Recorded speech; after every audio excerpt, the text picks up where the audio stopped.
and he actually made me wear the trousers again. So I went out to bat in the same tone trousers, and I remember Keith Fletcher, who saw that as he was walking from slip to slip. He saw that and I had thicker hair as well. So he said, "Oh, you need shears for that. You don't need scissors. You need shears for that." Leg was fractured when I was standing at Silly Point, and Ian Botham smashed the ball Were you on my captain? ankle. Hi guys, welcome to SGTV. I've got to say I'm a tad bit nervous for this because the shoe's on the other foot. And normally it's the father who asks the son a lot of questions. Where have you been last night? Who were you with? Etc. Etc. I mean, from back in the day when you're young. What nonsense! What nonsense! I never ever asked you that. Never I'm, ever asked you that. I'm going to put Never. a little masala. When did I ask you? I'm going to put Your a. mother may have your You're, mother may have listen, asked you, but not me. you're spoiling my introduction. Just play along Okay. with it. You're spoiling my introduction right now. I thought of this wonderful introduction. You're completely making a hash of it. So just play along. Okay. Play along with the fact that you Okay. asked me all these questions, etc., etc., etc. Okay. Okay. But listen, you're on your way to England for the WTC, which takes me back your first tour of England, 1971. Your memories from it?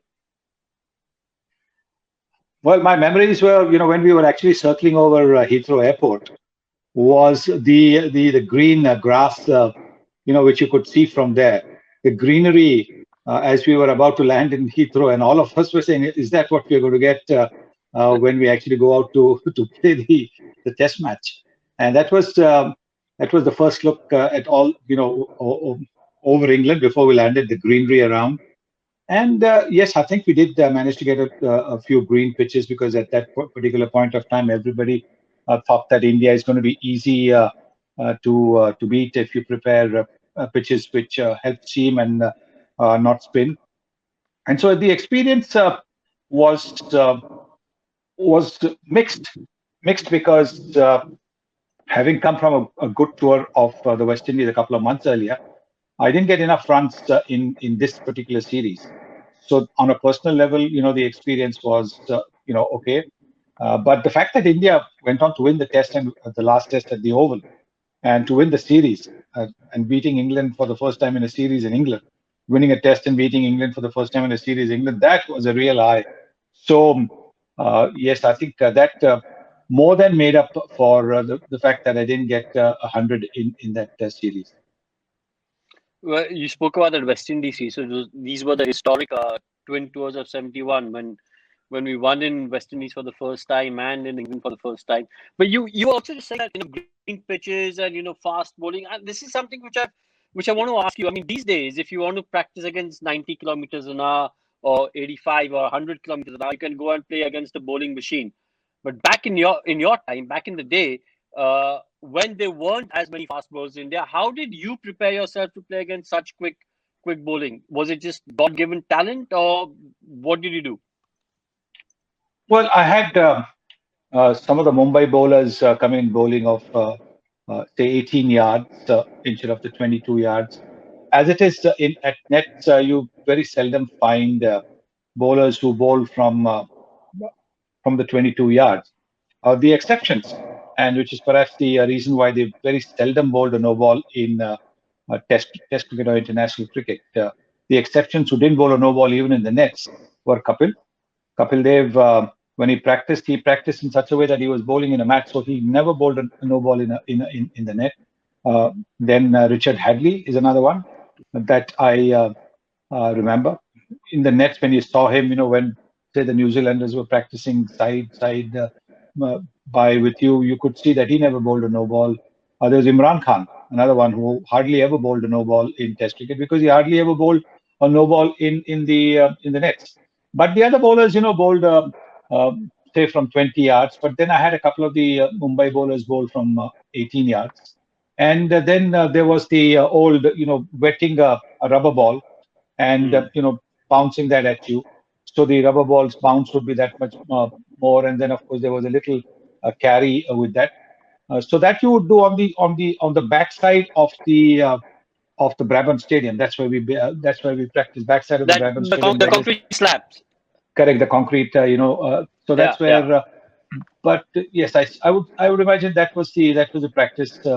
that we had. But of course, it's a bit different in terms of the release of the ball, because when you're facing somebody who's 6.5 feet tall, the release point gets a little higher than whatever your Mumbai practice bowlers who are also say 5'10", 5'11", who would bowl. Their release point and the West Indian release point was much higher. So there was that Yeah, yeah. adjustment to make as well.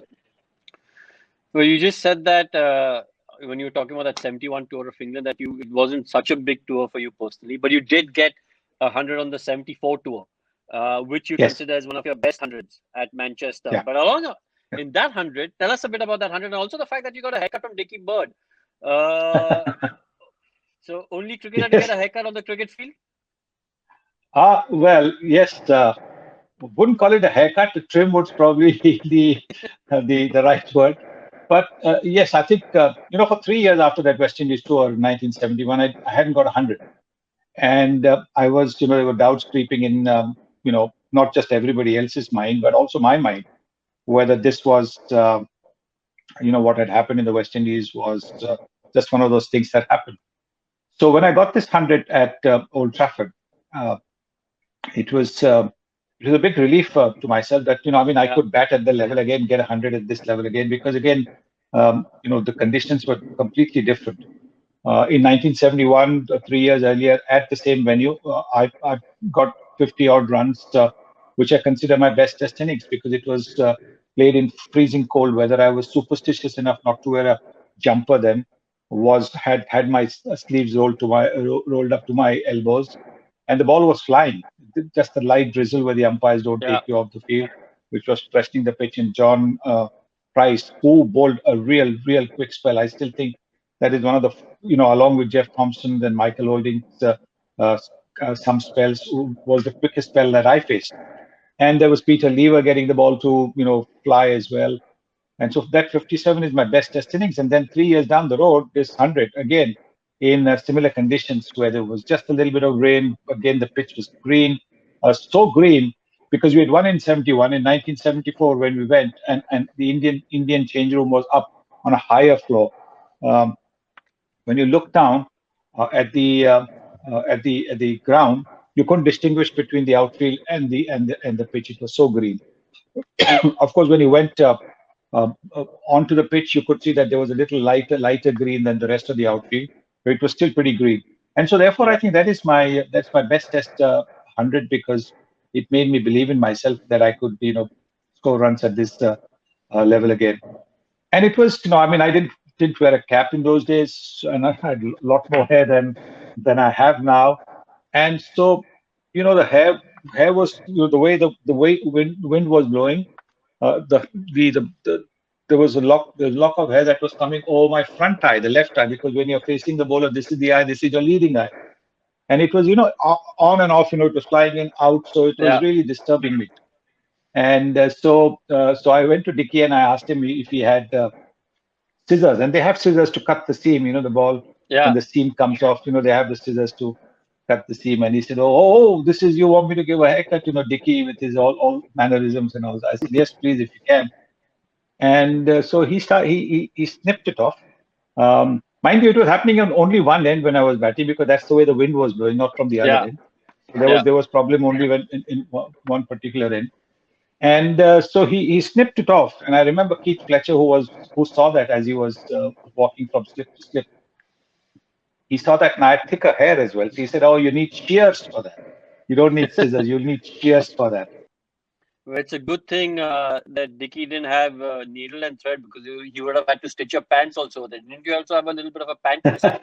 Yes, that's also a funny story. It's just quite, those were the days when, the you didn't have the stretch cloth which you have today. Yeah, Today everything is stretch. It stretches quite yeah, nicely, but you didn't have that. So when you stretch forward with the thigh sponge thigh pad that you had, the trouser tore at the towards the right thigh, and so at tea time, when I went into went in, I tried to change, and my captain Ajit Wadekar unfortunately is no more with us.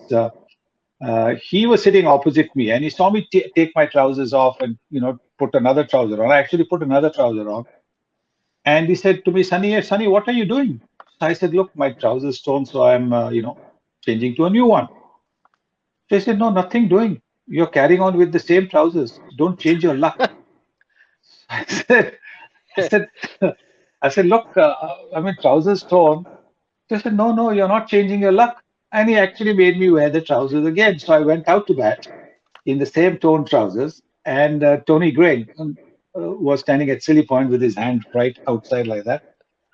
And he and I, were teammates for the rest of the world to Australia again 3 years earlier. So we knew each other. We could pull each other's legs. So when I went out to bed after tea and he saw me that I was still wearing it, he says, "Oh, you like air conditioning, huh? You like air conditioning down here? Oh, that's it. Yeah." So I So, said, "Yes." But would you say were you a superstitious person when it came to cricket, or was Ajit Wadekar a bit more superstitious, who sort of instilled that superstitiousness in you? well, you can say that every sports person is superstitious to some extent. Uh, Maybe not everybody is, completely superstitious, but there are people who believe, yes, this is a good shirt for me to wear. This is a good trouser for me to wear. Which helps me to score runs. So this is the way I should, these are the things that I should do when when I'm doing well. I mean, I read somewhere that Sachin Tendulkar, when he got that 241, that brilliant 241 not out at Sydney, he went to eat at the same restaurant every evening, and It was he a ordered Malaysian this. restaurant. Yeah, and he ordered the same food for every evening because he thought that brought him luck. So yes, I think sometimes you may Yeah, not so be just superstitious. just just to cut you in on that Sachin story, he went to the same restaurant with me and Ajit before the one day, and we ordered the same food. This was during the test match. The one days were later. So when we played in Sydney, we went to the same Malaysian restaurant and ordered the same food before the one day. And did he get 100? I think he got 100. He got 100 I the next day. I think no he and UV got a brilliant UV got 100. 100. I know UV got a brilliant 100. I Brilliant remember 100, that game. absolutely. Yeah, yeah. It was a smashing Absolutely 100 from UV. fantastic 100 from UV. Anyway, so Yeah. I guess yeah, Ajit was a little more maybe superstitious. I was also superstitious to some extent, but but I think my captain, when my captain told me to carry on with the same trousers, I carried on. Yeah, no, and paid dividends. Got you your best 100. Well, again, Yeah. now we when you look at Indian cricket now, and you see that well, I won't say there's an overkill of matches, but there are lots of matches that the players get to play, whether it's T20, Test matches, ODIs. Everyone wants to play India because we are the biggest cricketing nation. Was it tougher for the BCCI to organize matches back in your day in terms of getting? There used to be a big gap between series. If you played one series in, you wouldn't play another one for 4 or 5 months, which is kind of unheard of now. Yes, to an extent, because the Indian team wasn't winning too many matches, so they were not the kind of opposition that home boards wanted. They were also not getting full crowds. They were not be able to draw crowds to watch the matches when we went overseas. So clearly, yes, I think the invitations were spread. For example, as far as Australia is concerned, India went to Australia for the first time in 1947-48, just after India got independence. And then the next trip to Australia for the Indian team was 1967. That is 20 years down the road. The next trip after that was 1977, which was 10 years after that.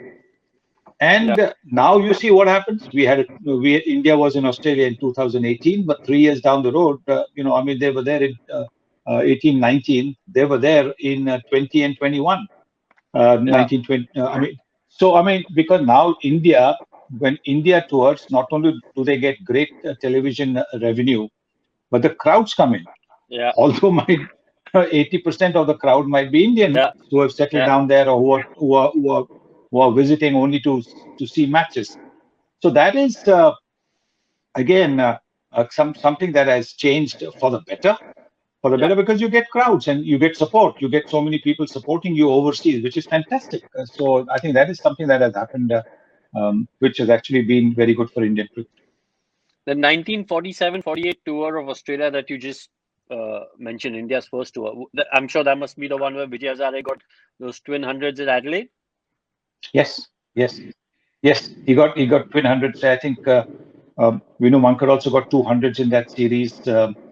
So it was a series which I think India did remarkable. I think quite well. I don't think they lost all four because subsequently in '67 they lost all four, and I think in '91 and '99 and all they lost most of the matches. It's only 2004 that India and Australia had a drawn series. Before that, of course, in 1980-81, when I was a captain, we had a drawn series as well. Yeah. One each. 1977-78, the first year of World Series cricket. Australia beat India 3-2, all 5 Test matches had results. And then again in 1986, when we you got went 300s on that tour. 1986, yeah. No, that's in, where 77-78, you got 300s. That is right. 77-78, I got 300s. You're also one of the few, to have got hundreds at all Test venues in Australia. I mean, at that point, Tasmania wasn't a Test venue, so obviously you didn't play there. But all the Test venues that you played at, and whether you got 100 in each venue. Yes, I believe so. Sydney, Melbourne, Brisbane, Adelaide. Yes. Perth. Yeah. All five venues. Yeah. All five venues. And I think 2 years ago, when Alistair Cook went and he got a big double hundred at Melbourne, apparently. Melbourne, yeah. And so he became the second overseas batsman to score 100 at all 5 venues. In India and England, they don't play in Hobart at all. They've never played a Test match in Hobart, so you can't say that Hobart is a Test venue. Yeah, it's not a regular. Even now, it's not a regular Test venue. No, plus it wasn't a Test venue when you were playing. So obviously you couldn't have played there even if it was a Test venue. Yes. It wasn't a Test venue. It became a Test venue later on in '90s. Well, look, this is the SG channel, so we need to talk a little bit about SG. What made you switch to the SG bat? I mean, you were using Duncan Fernley. I know you used Gray Nichols for a bit, but Duncan Fernley is what you were known for before the SG era, and then after that, you were known completely with the SG bat. So, what made you switch to an Indian bat manufacturer when all the rage at that time was to use bats made by English bat manufacturers? Well, it was my you got to say it was my relationship with the late Karan Anand. He and I got along really well. And I remember when in 1982 when my leg was fractured when I was standing at Silly Point and Ian Botham smashed the ball on my ankle. Yes, I was captain. Here's my question. Why as captain would you want to... I mean, one of the privileges of being a captain is you don't stand at Silly Point short leg. That's one of the privileges. But I thought that I'd get under Ian Botham's skin because again, Ian and we had played with each other for Somerset 2 years earlier. So I would stand in front of him, so that would get him to maybe play a bat. It was the first. He was the first over. He got to your bone. Yeah, he got to my bone. See, he had just come into bat. These were the first 2-3 deliveries he was playing, and then. But even now, so many years down the road, if you ask him, he still says that it was not the shot that broke the bone. He says it was that Yashpal Sharma. For some reason, he never liked Yashpal Sharma. He said that Yashpal Sharma who ran from cover and you pressed your foot, old grandkids say, put some heat or something. He said that is what broke your foot, not the shot. But yes, I think so. Karan, would come every evening because I was sort of handicapped to the extent that it was in a cast in plaster right up to my knee. So I couldn't really walk too much, couldn't go anywhere, and he would come and sit with me in my room after the game for an hour or so, and then go out. We went for a meal a couple of times. Sometimes he just left and had to go somewhere else. So, but he would come virtually every evening and sit with me. And I think before that, I'd got to since I'd broken my finger 3 times. Luckily, it was what do you call it, a vertical break and not the ring fracture. Mm. So I was recovering in 2-3 weeks, but again I was getting hit, and then I was again that little thing would open up. So I missed 3 test matches against the West Indies in 1974, and so I sort of devised this extra padding, which SG made for me, which Karan made for me. Karan said, I will do it. And that was very good because it really gave me that additional protection. When the ball would hit me, wasn't breaking the finger as it had been doing earlier on. And, one of the things that I keep saying One of the is things that I want don't to keep saying is, why didn't you patent it? exactly. That's what I'm saying. That's what I was coming to. SG and, me, both of us should have patented it. If we had Exactly. patented, if we had patented it, oh well, maybe who knows? Maybe we could have bought, part of your team. The Manchester United team. We could have bought, that's shares in that's the a Manchester. that that's a little too expensive at the moment. But No, but I mean, look, everybody is everyone using, has it. Yeah, and even the forearm protector. That forearm protector also was in '77 yeah, against Thompson because I'd read about the fact that he was able to get the ball to rear of a length from short of a length. And when the batsman went to defend it, it would hit them down here, break the wrist bone. And in those days, once you broke yeah, your wrist bone, you were out for the season. Now, I think with new techniques where they pin the bone and, then, you can recover in 4 weeks, 5 weeks and yeah, stuff like that. But we go back, when it was, once you broke that you were gone for 4 months, 3, 4 months. Anyway, that was that the first one, the first forearm protector was actually the extra padding of the gloves, yeah, which when your palm, wears out, when your glove wore yeah, out. yeah, yeah, yeah, So that is when I used to take this top off, put a sort of a wristband, and that was my first forearm First one. protector. First one for Yeah, 1977-78 against yeah, Thompson. The series in which I got those 300 you talked about. 300s. Yeah, yeah, Yeah. So that was it, and at the same time, it was Packers World Series cricket was going on. So I think there was a bit of ridicule over there from that side. What is yeah, this new thing which has come in? yeah, Now just about everybody wears it yeah, because yeah, it yeah, makes yeah, sense. You're a professional cricketer now. It makes sense to be able to make sure that you carry on playing. So again, if SG and I we had patented that, yeah. 100% I'm telling you, you would have been able to buy something in Manchester United or maybe Uh, Arsenal. yeah, maybe Arsenal. But listen, you've been talking about the forearm protector uh, and equipment basically, and there's obviously been a big change in protective equipment in terms of the thigh pads are so good now. You've got the inner thigh pad, helmets have come out which are brilliant, gloves, pads which are really good. But one of the biggest change in equipment also that I've noticed is bats. I don't know if you've held a bat recently, but if you've looked at the bats from your time to now, SG bats. I mean, some of the SG bats are just you touch and the ball just pings. Uh, Yes. and and and, and for me, the biggest the biggest way I can say that I know that the bats have changed because now top edges are going for six. While back in the day, top edges would go to third man or short third man, and finally it would be caught out. So a batsman actually has that. Not only does he get more runs, but he can keep on batting. Do you think that's been a big change in cricket? The bats?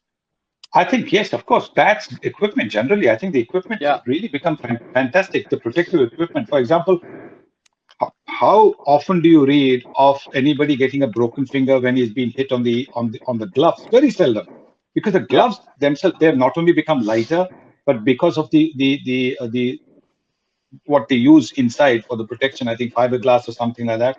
There is nothing. I mean, you will still feel the impact, but the breaking of the yeah, fingers, which used to yeah. be pretty common earlier on, because you had Not there. sponge, yeah, you had sponge, gloves rather than these fiberglass thing. So that is fantastic. The leg guards as well, they've become lighter, but also I think at the same time stronger.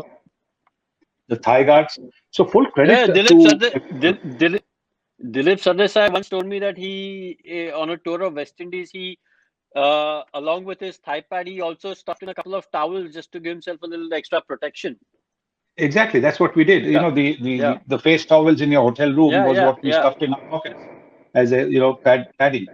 So I think the SG bats have been unbelievable, and I mean the reason I went to SG, you'd asked me earlier, is because the balance was so good. The bat everything what I wanted was what I was getting, yeah, and basically you're looking for when you hit the ball that there is no jarring. There's yeah, no jarring. So while everybody talks about the blade, I think the handle is important, yeah, as important as the blade. And SGs makes the best handles. I mean, to be fair, I haven't used other bats, so I can't really say about other bats. So I'm not saying that those bats don't have it. But what I'm saying is that SG's handles were the best. That spring handle, as the spring fiber yeah, handle they used to call it. You very seldom felt a jarring, when you played a fast bowler with yeah, the SG bats. Um, and I know I've occasionally picked up the odd SG bat which is lying around. When they're doing commercials yeah, or something, they bring some. I insist on the SG bat because I said I'm not going to be seen even in a commercial with another bat. Um, yeah, is unbelievable. I mean, there's a thickness, but also at the same time, there's a lightness.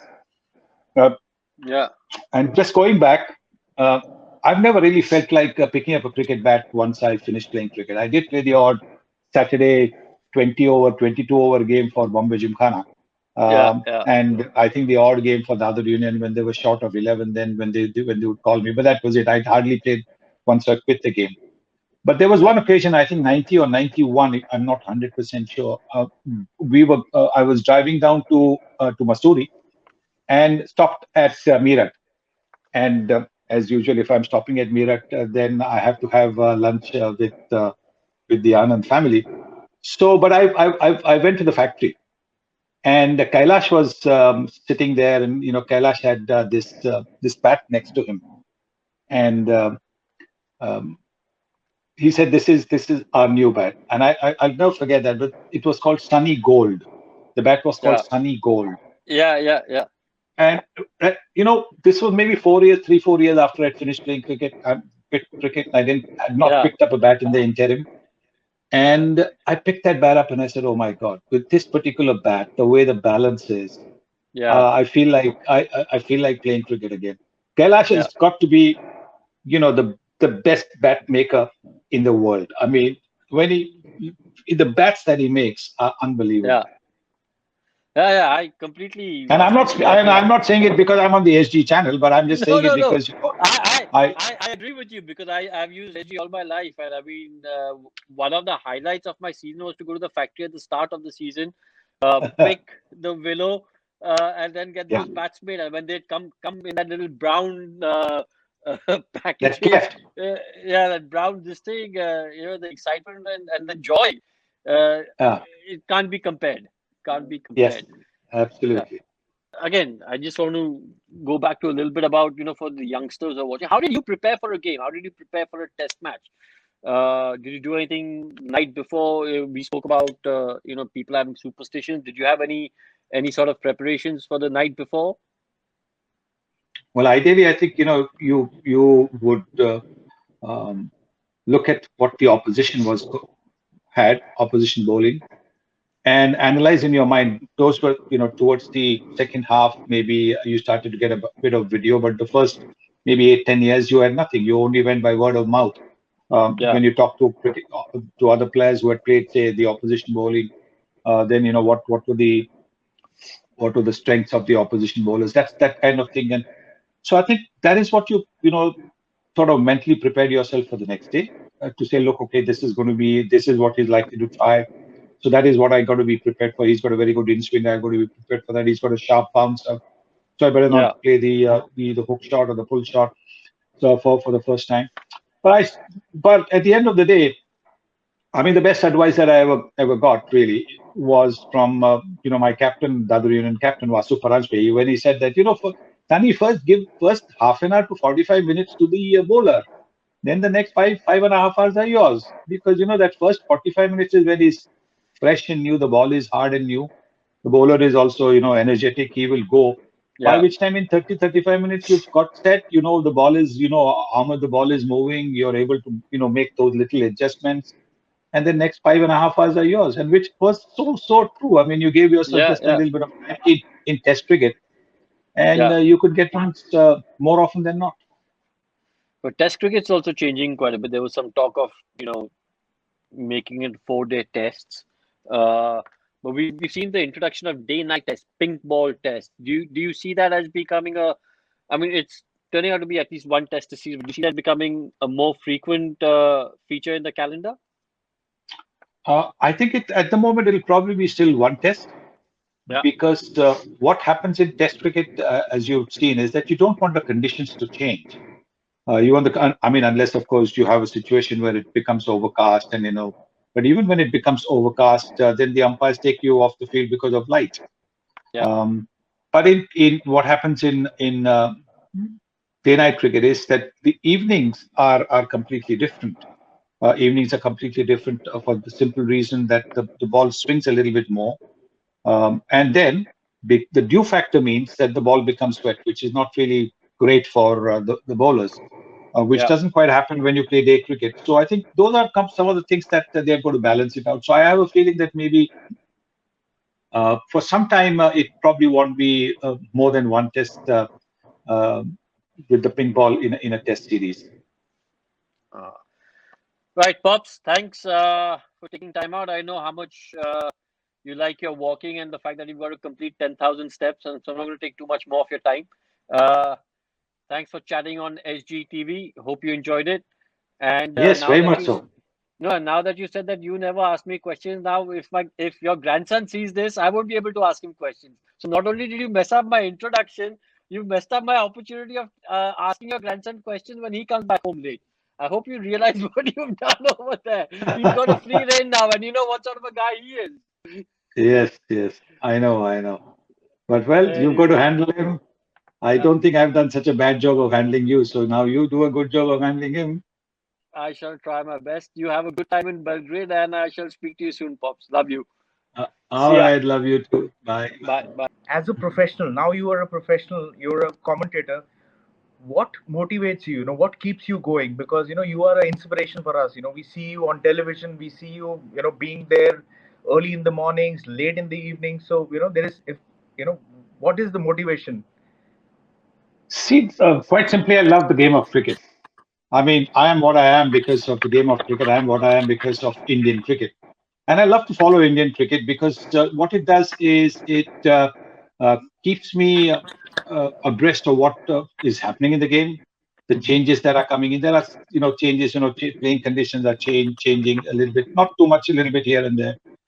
New innovations, new techniques coming in, both batting as well as bowling, and that to be able to see firsthand or at the ground by virtue of being on television is terrific. I think I'm just blessed to be able to do that, and because the most important thing is that India is winning now. So Yes, you feel excited every time you want to go next day. You're looking forward to an India win. And that is what keeps me really going, because when your country is winning, there's no greater joy than seeing that happening in front of your eyes. And then if you have the opportunity to be able to describe it to the other viewers, then I think you're blessed to be able to do that. and see, we see the passion you have for India, for your country. It's not just cricket. Okay, cricket, we are winning, so obviously we like, everybody likes the feeling. But as a commentator, you have to control your emotions, because you're supposed to Yes. be, you're not there cheering for your country. And we see that sometimes any human can do that. So how do you control yourself? How do you control your emotions? Because at times you get carried away. Yes, I think it's very difficult, very difficult. But I would imagine that my first stint in Hmm. commentary was with Richie Beno, Hmm. and through him, you learn to control your emotions, because I we generally, for many years after you've finished playing cricket, we are still in the change room.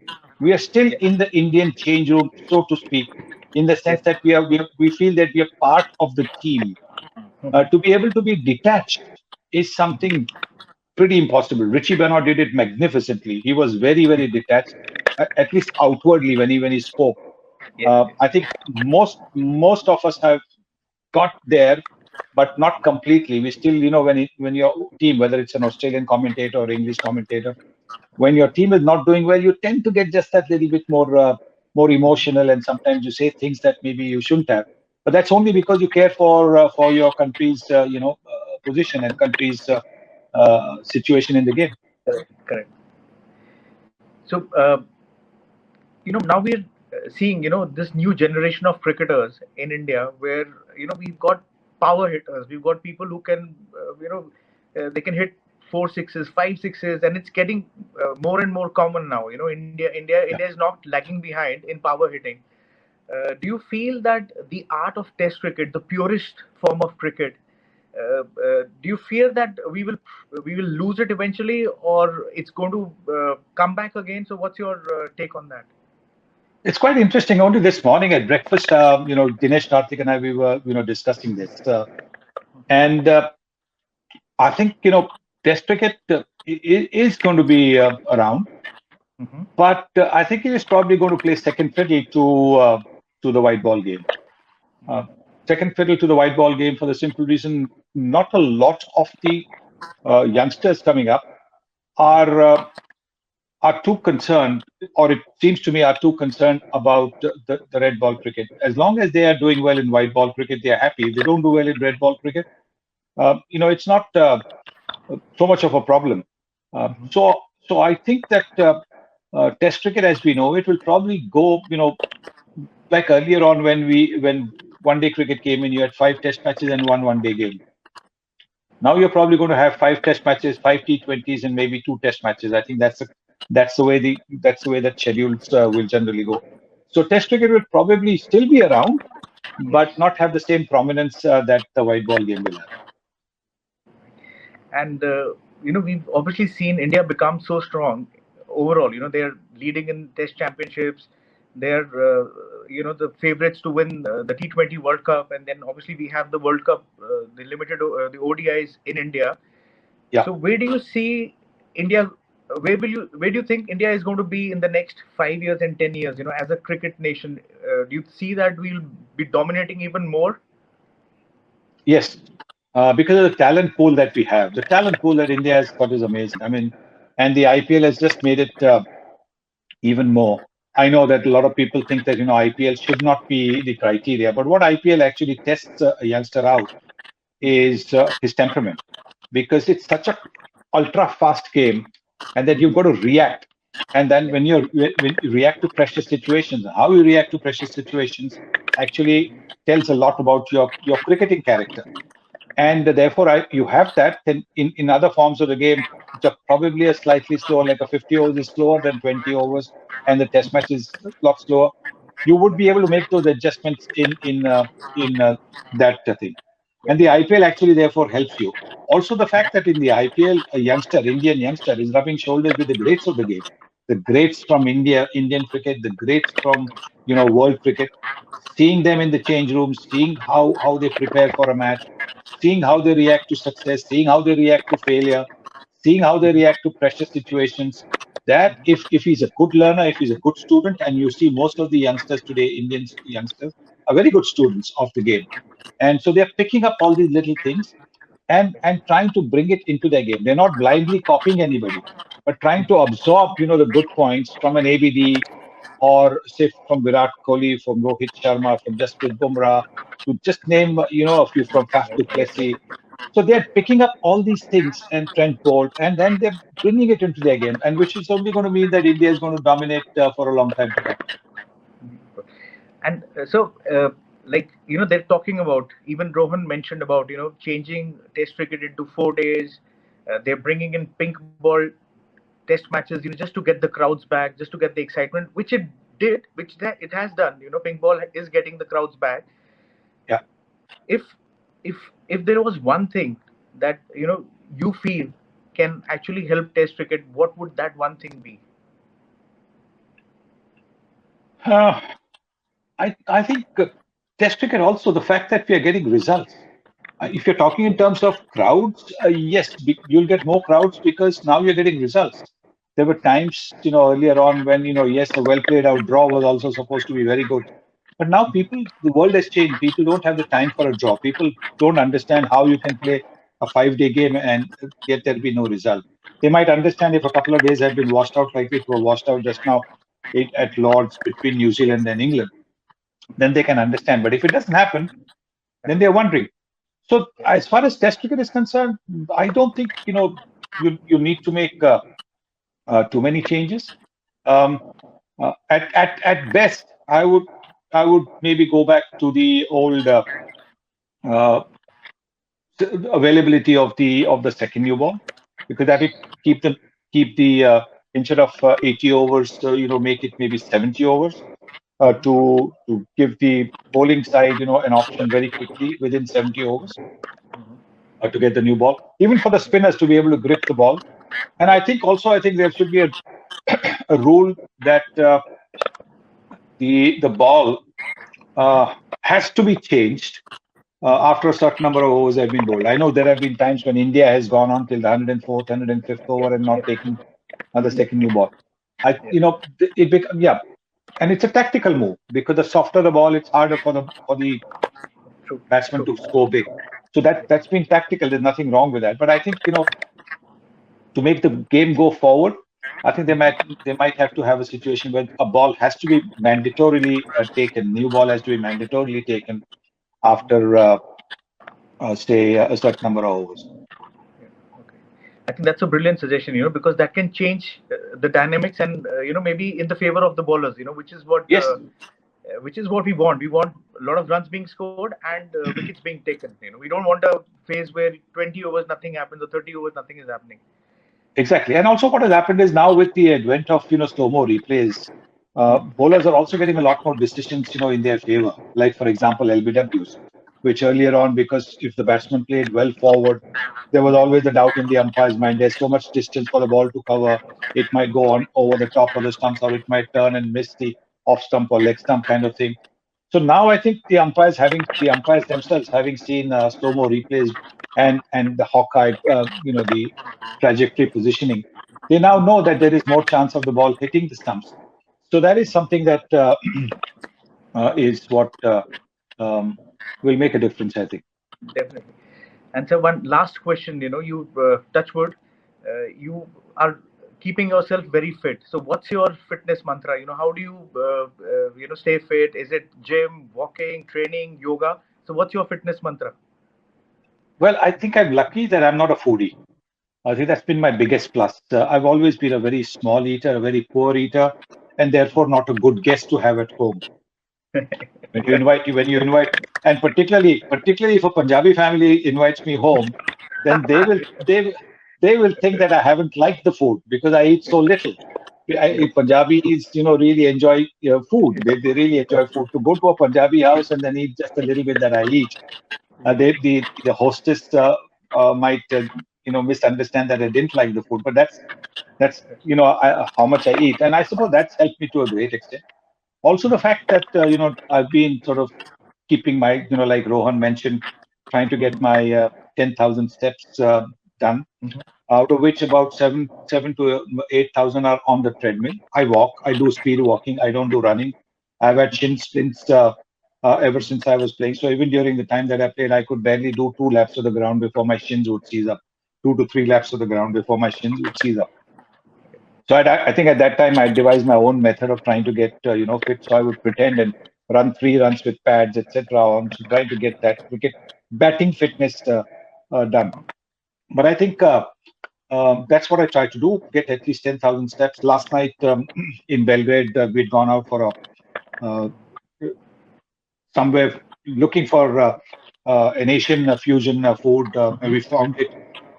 And so going and back, and then I'd been to the gym before that. I'd been on the treadmill, so I ended up doing at least about 12,500 steps, which was fantastic. Wow. Wow. So while seven to 8,000 steps are actually on the treadmill, which is at a good speed, some of the other 2-3,000 are just walking here and there. So those really don't count. So Thank you very much, sir, for your time. We really appreciate, Pleasure. and Pleasure. all the best. All the best for Thank you. your English summer, and we'll definitely see you on television very soon. Thank you very much. Yeah. Thank you. Thank you. Thank you.